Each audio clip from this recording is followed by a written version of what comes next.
Thanks, Alex. So my name's Marc Fielding, co-founder and COO at Halp.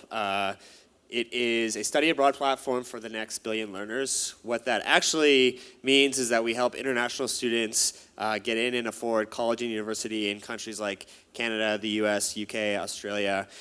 Typically students from places such as India, West Africa, like Ghana, Nigeria, South Asia, Southeast Asia.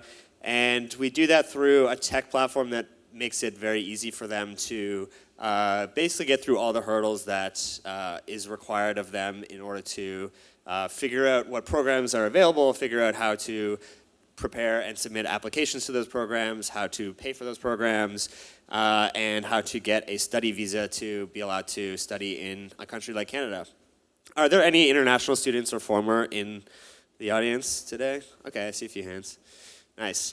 So 5 minutes, not a lot of time, but wanted to go through some lessons learned in the past 12 months. I'm a first-time founder. Alex mentioned came from consulting.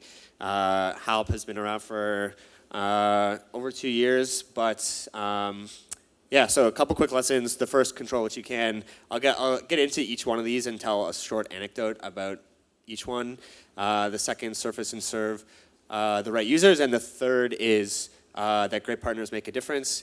So control what you can. I don't know if, well, I'm sure many of you heard about the federal strike that was going on in the Canadian government. One of the biggest parts of what was impacted was Canada's immigration system, which basically shut down for a few weeks, which was, as you can imagine, awful for many folks who are already in the immigration process. Also stressful for founders like and teams like Halp's, where we rely on immigration offices to process study visas for our students so that we can help them get to campus.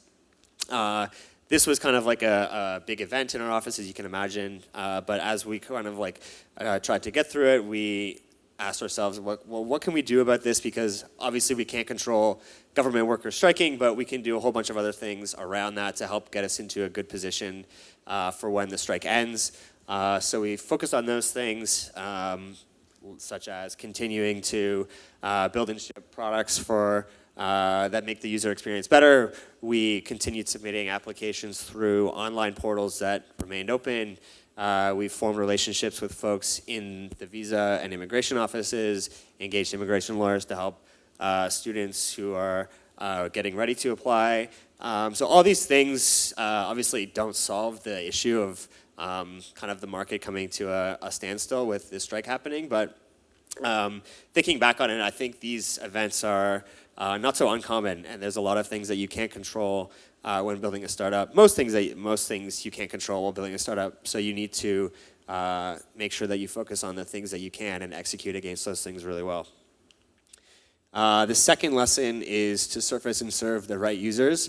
I'll tell a story about a little bit about our user growth and how we've had challenges verifying some of them. So Kirk and I were talking about how I wish all of our students had access to key identity, but as we've grown over the last kind of 12 months, we've had issues kind of like verifying our users. Study abroad is a very attractive proposition to many students in other countries. Studying in Canada is an honor and a privilege, and as you can imagine, there's super high demand. Unfortunately, not every student is able to or qualifies to study abroad, and our team was having challenges surfacing which users from Halp were actually serious, actually qualified, and actually capable in terms of like they can afford it, they have the grades, they have the English proficiency, there's a whole bunch of requirements that they need. And so we invested a lot of time to find and build for the right users within Halp, and that involved building a verification process to verify things like their passport, proof of funds, official transcripts from their home country colleges and high schools, and so that took some time to surface, and then building for them is easier because we know more about that user, but also to consider users in our product who might not be qualified and what their experience is like, even if they don't have an immediate path to study abroad. What can we do to make sure that their experience is still good? And the last lesson is great partners make a difference. I think I was a founder that was potentially a little bit skeptical of the value and expertise that investors could add. Halp raised a $5.5 million seed round late last fall from investors like Larera Hippo, Serena Ventures, and 49P. And one thing that I learned was that great partners can make a difference. I think the other thing as a founder that you need to do is be proactive and take the lead in like seeking out help and assistance and engagement from your investors. If you think about some funds, they might have portfolios of like hundreds of companies of which you are one, and of hours in their day they're thinking about you for maybe like sometimes zero, most of the time zero.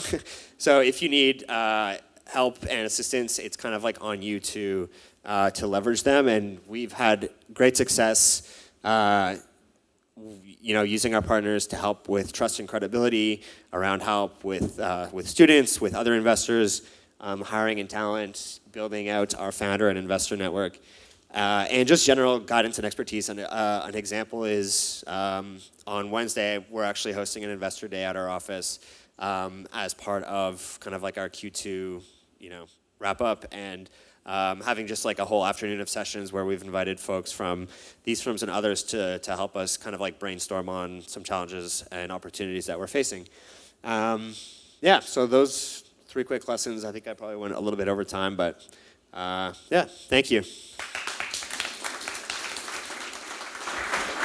So, love to get some questions. Jason, you want to go around the room and get them?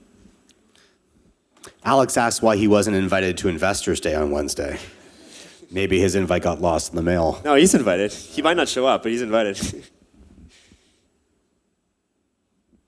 Alex, you have the first question.